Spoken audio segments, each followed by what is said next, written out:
Hola a todos. Hoy tenemos el 7º capítulo de la novela Orgullo y Prejuicio.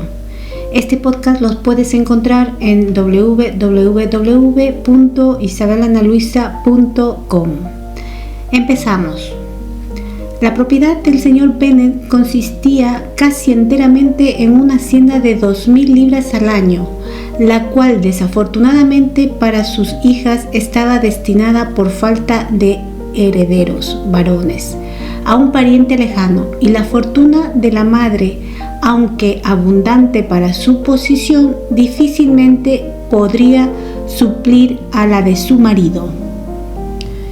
Su padre había sido abogado en Meryton y le había dejado 4.000 libras. La señora Bennet tenía una hermana casada con un tal señor Phillips, que había sido empleado de su padre y le había sucedido en los negocios, y un hermano en Londres que ocupaba un respetable lugar en el comercio. El pueblo de Longbourn estaba solo a 1 milla de Meryton, distancia muy conveniente para las señoritas, que normalmente tenían la tentación de ir por allí 3 o 4 veces a la semana para visitar a su tía y de paso detenerse en una sombrerería que había cerca de su casa. Las que más frecuentaban Meryton eran las 2 menores, Catherine y Lydia. Solían estar más ociosas que sus hermanas, y cuando no se les ofrecía nada mejor, decidían que un paseíto a la ciudad era necesario para pasar bien la mañana y así tener conversación para la tarde, porque aunque las noticias no solían abundar en el campo, su tía siempre tenía algo que contar. De momento estaban bien provistas de chismes y de alegría ante la reciente llegada de un regimiento militar que iba a quedarse todo el invierno y tenía en Meryton su cuartel general. Ahora las visitas de la señora Phillips proporcionaban una información de lo más interesante. Cada día añadían algo más a lo que ya sabían acerca de los nombres y las familias de los oficiales. El lugar donde se alojaban ya no era un secreto y pronto empezaron a conocer a los oficiales en persona. El señor Phillips los conocía a todos, lo que constituía para sus sobrinas una fuente de satisfacción insospechada. No hablaba de otra cosa que no fuera de oficiales. La gran fortuna del señor Bingley, de la que tanto le gustaba hablar a su madre, ya no valía la pena comparada con el uniforme de un alférez. Después de oír una mañana el entusiasmo con el que sus hijas hablaban del tema, el señor Bennet observó fríamente: por todo lo que puedo sacar en limpio de vuestra manera de hablar, debéis de ser las muchachas más tontas de todo el país. Ya había tenido mis sospechas algunas veces, pero ahora estoy convencido. Catherine se quedó desconcertada y no contestó. Lydia, con absoluta indiferencia, siguió expresando su admiración por el capitán Carter y dijo que esperaba verle aquel mismo día, pues a la mañana siguiente se marchaba a Londres. Me deja pasmada, querido, dijo la señora Bennet, lo dispuesto que siempre estás a creer que tus hijas son tontas. Si yo despreciase a alguien, sería a las hijas de los demás, no a las mías. Si mis hijas son tontas, lo menos que puedo hacer es reconocerlo. Sí, pero ya ves, resulta que son muy listas. Presumo que ese es el único punto en el que no estamos de acuerdo. Siempre deseé coincidir contigo en todo, pero en esto difiero, porque nuestras 2 hijas menores son tontas de remate. Mi querido señor Bennet, no esperarás que estas niñas tengan tanto sentido como sus padres. Cuando tengan nuestra edad, apostaría a que piensas en oficiales tanto como nosotros. Me acuerdo de una época en la que me gustó mucho una casaca roja, y la verdad es que todavía llevo en mi corazón. Y si un joven coronel con 5 o 6 mil libras anuales quisiera a una de mis hijas, no le diría que no. Encontré muy bien al coronel Foster la otra noche en la casa del señor William. Mamá, dijo Lydia, la tía dice que el coronel Foster y el capitán Carter ya no van tanto a casa de los Watson como antes. Ahora los ve mucho en la biblioteca de Clerk. La señora Bennet no pudo contestar al ser interrumpida por la entrada de un lacayo que traía una nota para la señorita Bennet. Venía de Netherfield y el criado esperaba respuesta. Los ojos de la señora Bennet brillaron de alegría y estaba impaciente porque su hija acabase de leer. Bien, Jane, ¿de quién es? ¿De qué se trata? ¿Qué dice? Date prisa y dinos, date prisa, cariño. Es de la señorita Bingley, dijo Jane, y entonces leyó en voz alta. Mi querida amiga, si tienes compasión de nosotras, ven a cenar hoy con Loisa y conmigo. Si no, estaremos en peligro de odiarnos la una a la otra el resto de nuestras vidas, porque dos mujeres juntas todo el día no pueden acabar sin pelearse. Ven tan pronto como te sea posible. Después de recibir esta nota, mi hermano y los otros señores cenarán con los oficiales. Saludos. Carolina Bingley. Con los oficiales, exclamó Lidia. Qué raro que la tía no nos lo haya dicho. ¿Cenar fuera?, dijo la señora Bennet. ¡Qué mala suerte! ¿Puedo llevar el carruaje?, preguntó Jane. No, querida, es mejor que vayas a caballo, porque parece que va a llover y así tendrás que quedarte a pasar la noche. Sería un buen plan, dijo Elizabeth, si estuviera segura de que no se va a ofrecer para traerla a casa. Oh, los señores llevarán el lando del señor Bingley a Meryton y los Harts no tienen caballos propios. Preferiría ir en el carruaje. Pero querida, tu padre no puede prestarte los caballos, me consta. Se necesitan en la granja. ¿No es así, señor Bennet? Se necesitan más en la granja de lo que yo puedo ofrecerlos. Sí, puedes ofrecerlos hoy, dijo Elizabeth. Los deseos de mi madre se verán cumplidos. Al final animó al padre para que admitiese que los caballos estaban ocupados y por fin Jane se vio obligada a ir a caballo. Su madre la acompañó hasta la puerta, pronosticando muy contenta un día pésimo.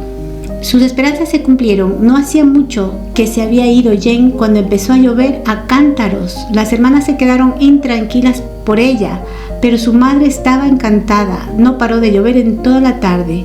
Era obvio que Jane no podría volver. Verdaderamente tuve una idea muy acertada, repetía la señora Bennet. Sin embargo, hasta la mañana siguiente no supo nada del resultado de su oportuna estrategia. Apenas había acabado de desayunar cuando un criado de Netherfield trajo la siguiente nota para Elizabeth. Mi querida Lizzie, no me encuentro muy bien esta mañana, lo que supongo se debe a que ayer llegué calada hasta los huesos.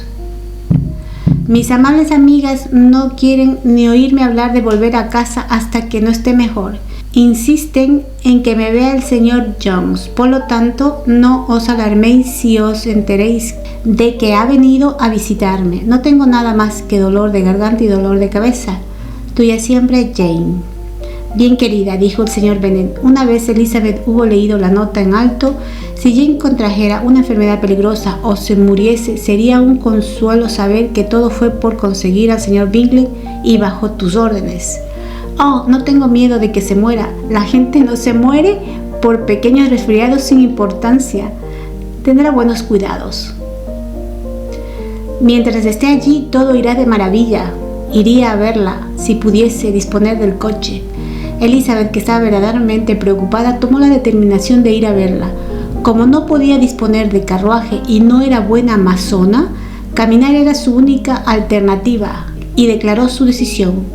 ¿Cómo puedes ser tan tonta?, exclamó su madre. ¿Cómo se te puede ocurrir tal cosa? Con el barro que hay, llegarás hecho una facha, no estarías presentable. Estaría presentable para ver a Jane, que es todo lo que yo deseo. ¿Es una indirecta para que mande a buscar los caballos, Lizzie?, dijo su padre. No, en absoluto, no me importa caminar. No hay distancias cuando se tiene un motivo. Son solo 3 millas, estaré de vuelta a la hora de cenar.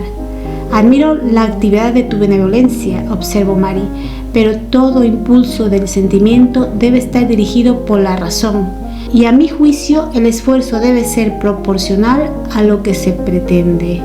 Iremos contigo hasta Meryton, dijo Catherine y Lydia. Elizabeth aceptó su compañía y las 3 jóvenes salieron juntas. Si nos damos prisa, dijo Lydia mientras caminaba, tal vez podamos ver al capitán Carter antes de que se vaya.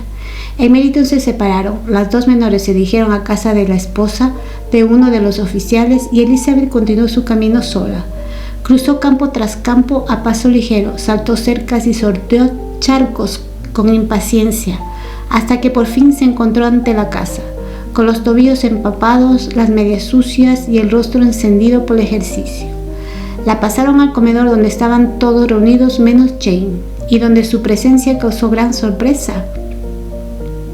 A la señora Hart y a la señorita Bingley les parecía increíble que hubiese caminado 3 millas sola, tan temprano y con un tiempo tan espantoso.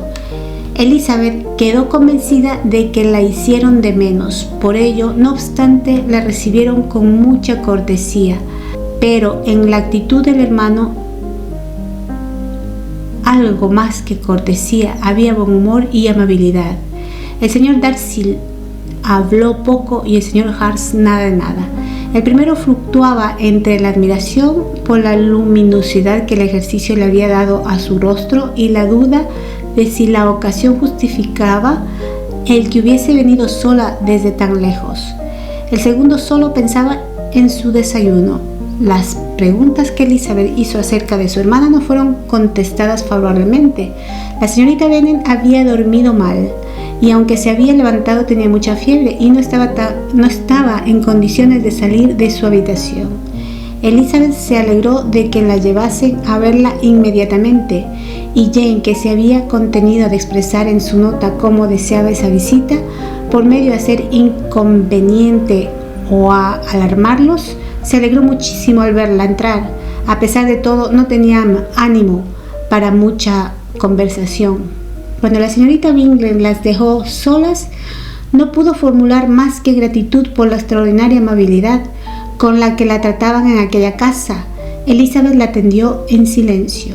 Cuando acabó el desayuno, las hermanas Bingley se reunieron con ellas y a Elizabeth empezaron a parecerles simpáticas al ver el afecto y el interés que mostraban por Jane. Vino el médico y examinó a la paciente, declarando, como era de suponer, que había cogido un fuerte resfriado y que debían hacer todo lo posible por cuidarla. Le recomendó que se metiese otra vez en la cama y le recetó algunas medicinas. Siguieron las instrucciones del médico al pie de la letra, ya que la fiebre había aumentado y el dolor de cabeza era más agudo. Elizabeth no abandonó la habitación ni un solo instante, y las otras señoras tampoco se ausentaban por mucho tiempo. Los señores estaban fuera porque en realidad nada tenían que hacer allí.